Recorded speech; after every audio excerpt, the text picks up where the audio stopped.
Greenland. Of course, as for the Peace Council, we have indeed received a personal appeal from the President of the United States of America, Donald Trump, with an invitation to join a new international structure created on his initiative, the Peace Council. In this regard, I would first like to thank the U.S. President for this proposal. We have always supported and continue to support any efforts aimed at strengthening international stability. We also note the contribution of the current U.S. administration to the search for a solution to the Ukrainian crisis.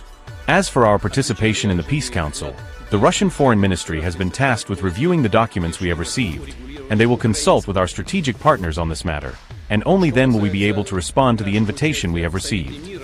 The proposal made to us primarily concerns the settlement in the Middle East and the search for possible ways to solve the pressing problems of the Palestinian people and resolve the most acute problems of the humanitarian situation in the Gaza Strip.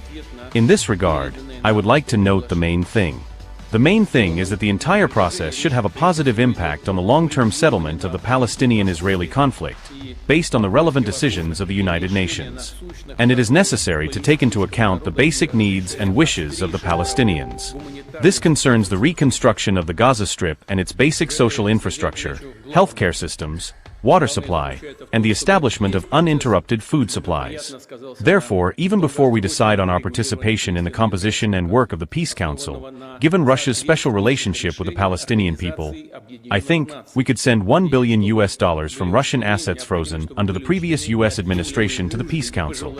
Incidentally, the remaining funds from our frozen assets in the U.S. could also be used to rebuild territories damaged during the hostilities after the conclusion of the peace treaty between Russia and Ukraine. We are also discussing this possibility with representatives of the U.S. administration. I plan to discuss all these issues with Palestinian President Mahmoud Abbas, with whom we will hold talks tomorrow, as well as with U.S. Representatives Stephen Witkoff and Jared Kushner, who are also coming to Moscow tomorrow to continue the dialogue on the Ukrainian settlement. That is all on this matter. Does not concern us at all. But we have experience with similar issues with the United States. In 19th century, in 1867, as we know, Russia sold Alaska to the United States, and the United States bought Alaska from us. And if my memory serves me correctly, Alaska's area is 1 million, somewhere around 1,717,000 square kilometers, maybe a little more. The United States bought Alaska from us for $7.2 million US. And Greenland is slightly larger, I think, 2,166,000 square kilometers, more or less.